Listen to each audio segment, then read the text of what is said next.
Alright, hello everybody, Last Station 4 here, back at it again with part 3 of the CTRS for Dummies video series, because now it's a video series, because, you know, I thought it'd be better to split it up into digestible chunks instead of one giant monolith video.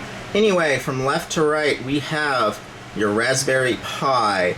You've got a GPIO GPIO hotspot board, as can be seen by these little boys right here, these little, what are they, sockets. So, yours, like I said before, may not have that video screen on it. That's just because I get the cheap boards, because, you know, I can save a little bit of money, and I've never really had a problem with the cheap boards, so, you know, whatever. And it comes with a screen, and it's like $32 instead of like 40 for the beginners. So, again, like we say, the beginners are the recommended hotspot boards for both GPIO and USB. We will also in this video series be talking about flashing these boards, and I have both of the board types with me today because I have to flash one for a friend. And I have been taking my sweet damn time, and that is not acceptable. However, it will be done today in video. So we're going to put this back. This is a USB board. You can also see that it has GPIO headers, so you're like, wait, what? What the hell? You said that you can tell if it's GPIO if it has the GPIO headers. Well, I was wrong because I've never actually used a USB board until now. You can tell if it's USB board because, look, it has a USB mini connector on it. But to flash these boards, you must flash them via GPIO. So, it's a little harder, so, you know, some people don't have Raspberry Pis and they just use USB. You cannot flash over USB unless you have an ST-Link. If you have an ST-Link, which is this header right here, which is suspiciously bent. I'll figure that out later. Anyway, yeah. So, you can see it's got the USB thing right there. That means it's a USB board, but you do have to flash it via GPIO. Moving on. Next thing we have here are our cables and our SD card. So, since I'm going to be flashing a USB cable, I have a USB mini cable, mini cable being the chunky, small USB one. The one that looks like this, not the micro. The micro is the flat, tiny, it's about the same size, but it's flat. It doesn't have this big gap in the middle. This is the older connector. This is what I think was referred to as an A-type connector, I believe. The USB Mini A, whereas the USB Mini B was the weird square connector that usually goes into printers. Anyway, since we're using USB-C for power on this Raspberry Pi 4, as you can see, I have a USB-C ended power adapter. And as I said in the previous videos, you want a power adapter that its output reads at least 5 volts, 2 amps. This one is 5 volts, 3.5 amps, so the Raspberry Pi is allowed to draw up to 3.5 amps. It may not draw those 3.5 amps, but those 3.5 amps are available to it to draw. That's how amperage works. Anyway, moving on, we've got our little SD card. Our SD card, see? Our 16 gig SD card that we just flashed in step 2.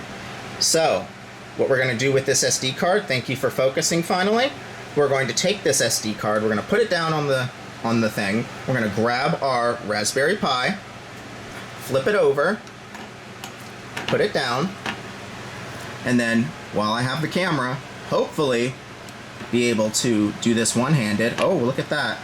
Look at that. Look at that. Wow, that was impressive. Yeah, especially, you know, using my non-dominant hand. Anyway, we're going to flip it back over. We are not going to attach these right now because we need to install software first, and then, you know, I'll reboot it and attach it later for, you know, episode 4 of this series, which will be flashing a hotspot. Or will it be episode 5? It'll be some episode number, I don't know, so whatever. Anyway, we're going to cut here real quick, and then when you see me next, we will have the Raspberry Pi ready to go for plugging in. Be right back. Okay, let's plug her in and get her started. So you can see that there's actually a hotspot on the top of it. I said that there wasn't going to be. I lied. Because I realized that I made the changes to the file in episode, 2?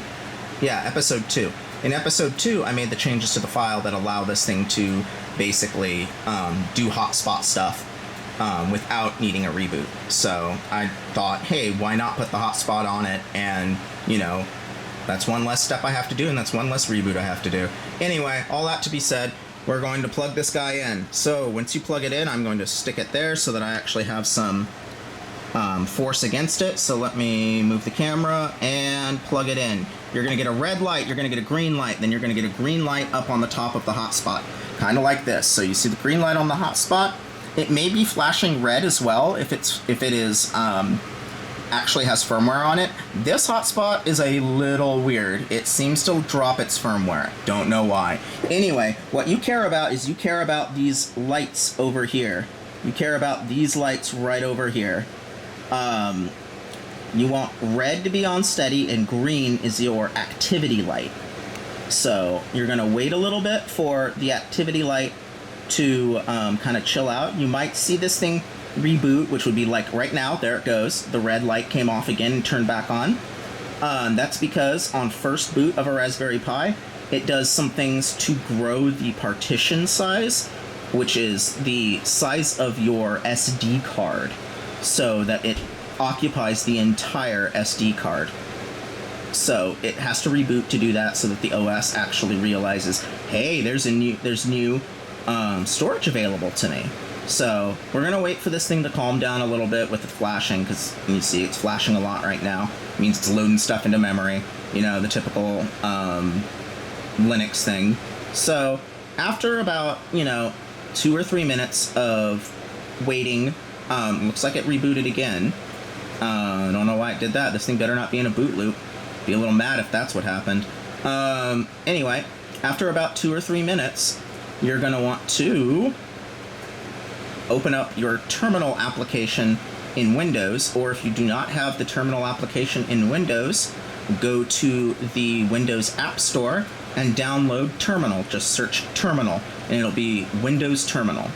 It's a really nice program for doing all kinds of terminal work in Windows. It's way better than PowerShell. Anyway, if you don't want to do that, then you just need to open PowerShell for Windows. On Mac OS, it's called Terminal. On Linux, it's called Terminal. So just open up your terminal application and on your computer, and then that's where we'll pick up after this. So now you know how to connect your Raspberry Pi and get everything started. We will be back with the terminal.